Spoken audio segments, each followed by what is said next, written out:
Depuis que j'ai commencé mon accompagnement, il y a vraiment une erreur qui revient régulièrement de tous ceux qui ont une association. Et pour moi, c'est la plus grosse erreur vraiment qu'ils peuvent commettre. Et, mmh et on va revenir dessus du coup, on va parler de ça dans cette vidéo-là. Pour ceux qui ne me connaissent pas, je m'appelle Nicolas Renier, donc je suis, ceinture noire de lutte à livrer 4e dan. C'est du combat au sol sans kimono pour ceux qui arrivent sur cette vidéo sans savoir ce que c'est que la lutte à livrer. Et donc c'est comme le jiu-jitsu brésilien, sauf qu'on pratique uniquement sans kimono. Je suis aussi entrepreneur, donc des clubs sur Paris et aussi un en province à Nancy. Voilà, et j'ai lancé mon accompagnement pour tous ceux qui voulaient commencer à enseigner la lutte à livrer dans leur club dès la rentrée prochaine ou en cours d'année si vous voyez cette vidéo un peu plus tard. Voilà, je me ferai un plaisir de déjà voir si je peux vous accompagner, si je peux vous aider à enfin lancer votre section de lutte à livrer, accompagner peut-être vos élèves aussi. Voilà, ça peut être aussi vos élèves de MMA qui ont besoin de s'entraîner euh, au sol, sans kimono. Voilà, je pense que la lutte à livrer reste le sport le plus efficace pour eux. Ok, c'est parti. Donc, quelle est la grosse erreur que je vois le plus avec tous ces clubs-là, donc toutes ces associations qui viennent vers moi et qui me parlent? C'est qu'en fait, ils veulent, pour eux, il n'y a pas besoin de voir leur travail ou leur association comme un business. Alors oui, ce terme, il est un peu bizarre en France, ou encore plus quand on parle d'association. Mais moi, j'utilise le terme business parce que ça va regrouper beaucoup d'aspects de l'association. Et donc, c'est de ça que je vais parler dans cette vidéo-là. Donc déjà, c'est pas possible de différencier le business de votre association. Pourquoi? Parce que la première chose, c'est que pour enseigner ou pour que votre association fonctionne, il faut forcément qu'il y ait des adhérents. Je ne peux pas enseigner à personne dans la salle. Donc déjà, il faut qu'il y ait du monde dans votre association, du monde. 5 personnes, 10 personnes, c'est bien pour commencer. Mais si vous voulez garder la motivation, que vos élèves aussi gardent la motivation, peut-être aussi garder vos créneaux. J'imagine que dans certaines villes, on supprime peut-être des créneaux de gens qui n'ont personne en fait. Ou alors une association qui a beaucoup d'adhérents, beaucoup de personnes, bah, c'est forcément une association qui a plus de poids. Quand on va voir la mairie pour demander des créneaux, si on dit qu'on est 5 et si on dit qu'on est 100, bah, je pense que la balance, elle est vite balancée. Donc, il vaut mieux avoir 100 personnes dans son association plutôt que 5 personnes.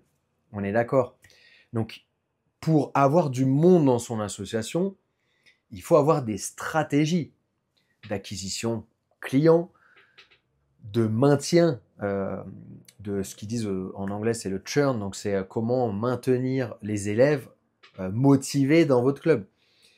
Combien il y a d'associations qui, en septembre, ils sont blindés, il y a 100, 150 personnes, 200 personnes, et à la fin de la saison, et même pas à attendre la fin de la saison, c'est en novembre, décembre, ils sont moins de la moitié. Ça, c'est quelque chose qui n'est pas normal. Dans mon club, vous venez n'importe quand dans l'année, il y a toujours des créneaux qui sont remplis à 80%. Pourquoi? Parce qu'il y a une stratégie qui est mise en place. Et c'est ça aussi que j'appelle le business. Le business, c'est pas. Je sais qu'on peut entendre ça comme un terme. Enfin, moi, j'aime bien l'utiliser pour ça, mais on peut l'entendre comme un terme. Oh, c'est l'argent, je veux faire de l'argent. Non, c'est pas ça. C'est on veut une association saine avec beaucoup d'adhérents et aussi des adhérents qui sont contents, qui sont satisfaits et qui ont envie en fait de s'entraîner tout au long de l'année et année après année. On fait ce métier pour changer la vie des gens, pour amener le sport aux gens, les faire pratiquer. Et plus on va toucher de personnes, bah, plus c'est gratifiant, plus on est content de notre travail. Moins on touche de personnes et plus on voit des gens qui arrêtent de s'entraîner après 2 mois, 3 mois, 4 mois, bah, moins on est motivé. Ou alors, il va falloir vraiment se remettre en question et se dire, mais attends, qu'est-ce qui se passe? Pourquoi je ne garde pas mes adhérents toute l'année?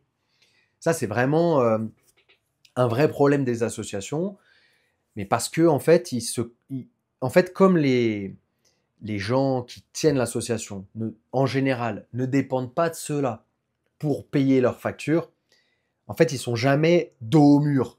oh là là, mais attends, ça va pas. Moi, ce mois-ci, il faut que je paye mes factures. Il faut que je fasse en sorte que ça fonctionne.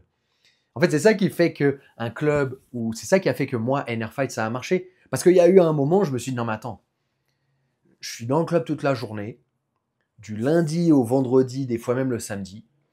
Le week-end, je suis en stage pour devoir payer les factures du club. C'est-à-dire que je travaille non-stop pour qu'au final, j'arrive pas à vivre et à payer mes factures avec ça. Et donc, en fait, je regardais juste si le micro marchait bien. Et donc, en fait, quand on est dos au mur, c'est le moment où on sort les doigts de là, vous savez, pour trouver des solutions et faire en sorte qu'on avance. Sauf que je pense qu'il n'y a pas besoin d'attendre d'être dos au mur, parce qu'en vrai, si vous êtes sur un format associatif et que vous ne cherchez pas à gagner de l'argent grâce à ça, eh bien vous ne serez jamais dos au mur. Mais par contre, le risque, c'est que vous soyez au fur et à mesure dégoûté de ce que vous êtes en train de faire, du club, pas des élèves, mais de ce qui se dégage de votre club. En fait, vous êtes un peu dégoûté parce que vous avez l'impression que vous avancez pas. C'est en fait, au bout d'un moment, c'est les plus forts qui restent, et puis les plus forts à chaque fois défoncent les débutants. Et en fait, ça va être que les débutants les plus durs, les plus motivés qui vont rester. Et c'est pas ça qu'on veut en fait. On veut pouvoir accompagner des gens du début jusqu'à la fin, de ceinture blanche jusqu'à ceinture noire, et même qu'après, quand ils sont ceinture noire, ils ont envie de rester dans le club. C'est ça notre projet. C'est ça qu'on a envie.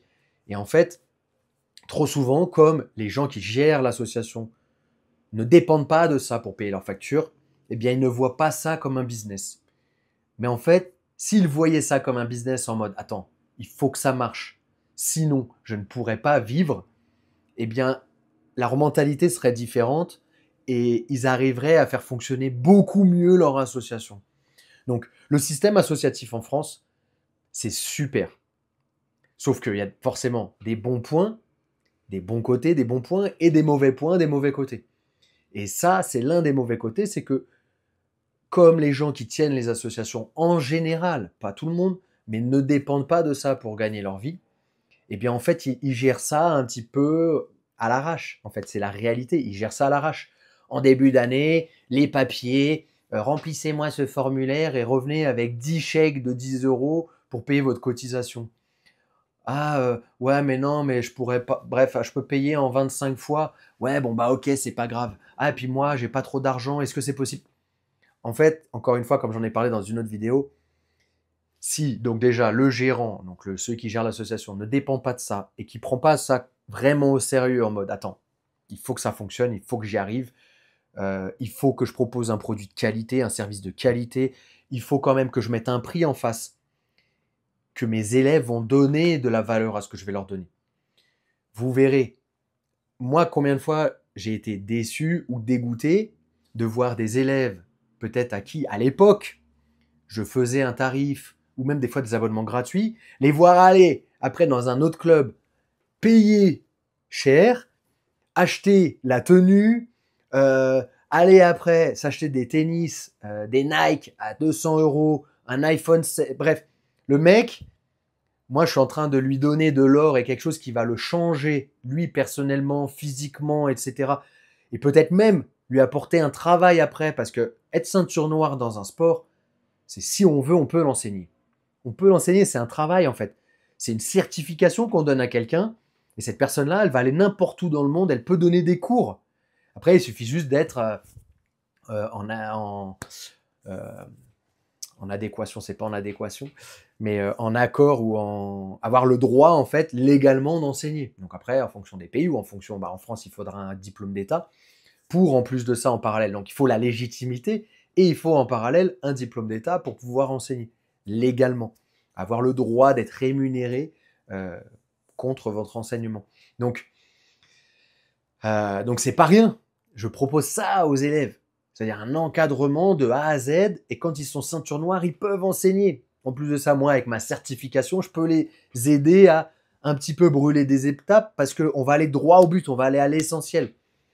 Mais c'est pas possible en fait que derrière je leur dise non, t'inquiète, c'est gratuit ou autre machin. Non, c'est pas possible. Après, en fonction de en fonction de vos frais en face, en fonction du service que vous proposez, etc. Mettez un tarif. Ce n'est plus possible. C'est pas possible de continuer à proposer des cours pour 50 euros, 100 euros l'année. Alors attention. Après, tout dépend de la ville où vous êtes, vraiment du public que vous avez, des subventions que vous avez, etc., etc., bien évidemment. Et encore une fois, le système associatif, c'est top. Ça n'existe pas partout dans le monde.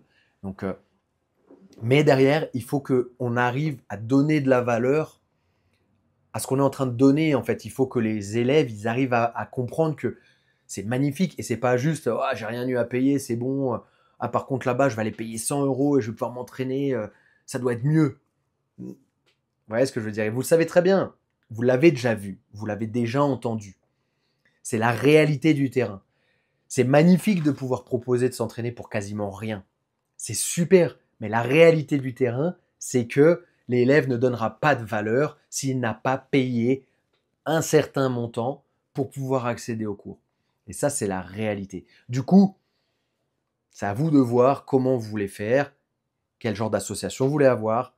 Mais je vous le dis déjà, une association qui n'évolue pas, c'est une association qui meurt. Qui meurt parce que les professeurs, au bout d'un moment, ils en ont marre d'être en mode bénévole. Leur famille, donc que ce soit une femme, un homme, peu importe, leur famille, au bout d'un moment, ouais, mais attends, t'es jamais là le soir, t'es jamais là le week-end, t'as des enfants, parce qu'à un moment, la plupart d'entre nous, alors soit on a déjà des enfants, soit on va en avoir, mais à ce moment-là, la question elle va se poser. Attends, je vais continuer à travailler pour rien, pour des gens qui donnent pas de valeur à ce que je leur donne, des gens qui partent du club et ils vont dans un autre club où c'est plus cher parce qu'ils vont donner en finale de la valeur à ce qu'ils vont recevoir. Enfin bref, il faut arrêter tout ça. Il faut arrêter. Donc, il faut trouver des solutions et il faut mettre de la valeur en face de ce que vous allez offrir. Voilà. Donc, ne différenciez pas le côté business, mais le côté offrir un produit de qualité avec un tarif en adéquation avec ce produit et le public qu'on a en face. Ok? Ça ne peut pas, vous ne pouvez pas dissocier ces deux choses-là. Ce n'est pas possible. Sinon, c'est des associations qui ne vont pas évoluer et c'est des associations qui vont aller droit dans le mur et qui vont mourir avec le temps. Je l'ai vu des dizaines de fois ça. Voilà. N'hésitez pas à partager ce que vous pensez aussi. Vous n'êtes peut-être pas d'accord avec moi. Mettez ça dans les commentaires. Et si vous avez aussi eu des expériences par rapport à tout ça, n'hésitez pas aussi à mettre ça dans les commentaires. J'essaie de tout lire, mais je vous avoue que des fois, il y en a qui m'écrivent des textes comme ça. J'ai un peu honte derrière de juste mettre « Ok, merci ». Mais je vous lis tous, promis, et on échange au maximum. Merci à tous. On se voit dans la prochaine vidéo. Au ça!